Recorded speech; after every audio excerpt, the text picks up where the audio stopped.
কেন রে বাইবে নামাজি নামাজ কেনে পড়ো না, বেনামাজি মারা গেলে দুজকে তার ঠিকানা।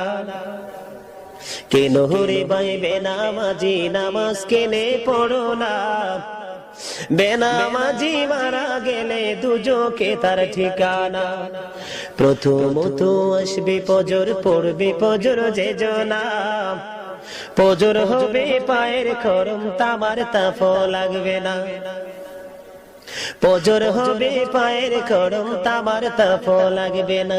ফজর গেলে আসবে জোহর, পড়বে জোহর যে জনা, জোহর হবে মাথার ছাতি, সূর্যের তাপ লাগবে না। জোহর গেলে আসবে আছর, পড়বে আছর যে জনা, আসর হবে হাতের রুমাল, পুষবে গায়ের পছিনা। কেন রে বাইবে না